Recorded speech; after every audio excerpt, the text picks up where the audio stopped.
గర్భంలోని శిశువు పిండ రూపంలో భగవంతుణ్ణి ప్రార్థిస్తాడా? ప్రార్థిస్తే ఎలా ప్రార్థిస్తాడు? ఏమని ప్రార్థిస్తాడు? స్త్రీ గర్భంలోనే శేష దుఃఖంలో దేవుడు ప్రవేశిస్తాడు. ఫలదీకరణము జరిగిన తర్వాత శిశువు పరిణాక్రమము ఒక రోజుకు కలిలమైపోతుంది. 5 రోజులకు బుద్భదాకారము పోతుంది. 10 రోజులకు బదరీ ఫలములాగా కఠినమైన మాంసం ముద్దగా తయారవుతుంది. 1 నెలకు శిరస్సు ఏర్పడుతుంది. 2 నెలలకి బాహువు తదితర అవయవాలు ఏర్పడతాయి. 3 నెలలకి గోళ్ళు, రోమాలు, చర్మము, లింగము, నవరంధ్రములు ఏర్పడతాయి.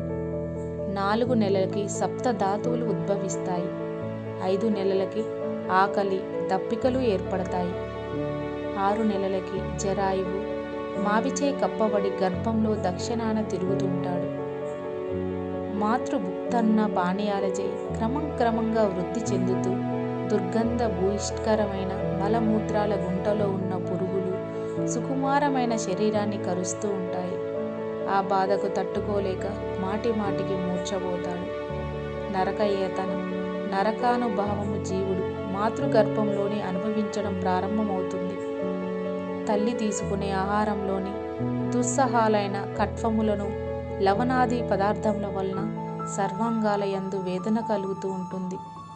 మావి చేత ప్రేవుల చేత చుట్టబడి వక్రీభూతమై పృష్ఠ శిరోధరుడై అధశిరస్సుడై తలకిందులుగా ఉంటాడు. పంజరంలో పక్షిలాగా జీవుడు గర్భంలో బంధింపబడి ఉంటాడు. అప్పుడు భగవంతుని దయ వలన పూర్వజన్మలలో చేసిన పాపములు గుర్తొస్తాయి.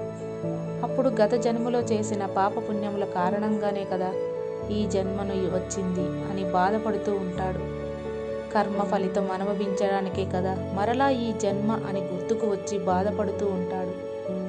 అలా పరితపిస్తూ జీవుడు బంధబుధాలైన సప్తధాతువులు కలిగి భగవంతుని మీద కృతజ్ఞతతో మరలా మానవ జన్మ ఇచ్చినందుకు గద్గద స్వరంతో భగవంతుని ప్రార్థించడం గర్భంలోనే ప్రారంభిస్తాడు.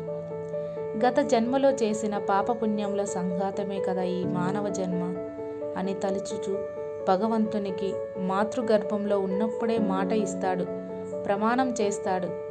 ఓ శ్రీహరి, నీ మాయచే మోహితుడి కావడం వలన బిడ్డలు, భార్య, అహంకారము, మమకారము, కామము వీటి యందు పడి సంసార నిమగ్నుడై సంసారమే బ్రతుకుని మంచి చెడులను విడిచి ధర్మము అధర్మము అని చూడకుండా తన సంపాదనే ధ్యేయంగా చేయకూడని చెప్పుకోలేని పాపములను జరగటానికి కారకుడయ్యాను.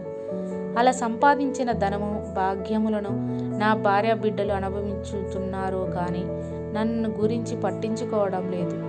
నేను సంపాదించిన ఆస్తిపాస్తులు బిడ్డలు పాలు పాపములు మాత్రం నా పాలైనది. ఓ భగవంతుడా, ఈ దుర్గంధంలో ఈ గర్భంలో ఇక ఉండలేను. దయచేసి నన్ను బయట పడవేయము. నేను బయటపడితే ఈసారి పాప కృత్యము జోలికి పోను. నన్ను నమ్ముము. మీ చరణావిందమును విడువను. ఎల్లప్పుడూ మీ చరణాలనే స్మరిస్తూ ఉంటాను. ఈసారైనా ముక్తి పొందడానికి ప్రయత్నం చేస్తాను. ఈసారి నాకు సంసార బంధం కట్టబెట్టవద్దు. పొరపాటున కూడా సంసారం జోలికి పోను. పరాత్పర ఈ మాలమూత్రాల రూపంలో దుర్గంధమును భరించలేను. మరియు జఠరాగ్ని రూపంలో వేడి వలన మాడిపోచున్నాను, భరించలేకున్నాను. నన్ను బయటపడవేయము. మిమ్మల్ని మర్చిపోను అని ప్రార్థిస్తున్నాను జీవుడు. మరి మాతృగర్భంలో భగవంతుడికి ఇచ్చిన మాటను మానవుడు నిలబెట్టుకుంటున్నాడా? ఆలోచించండి. మీరు తగు నిర్ణయం తీసుకోండి. ఎందుకంటే మనం విద్యులము. గరుడ పురాణ ప్రథమాధ్యాయము ఈహిక అనుష్కిక దుఃఖ నిరూపణము నుండి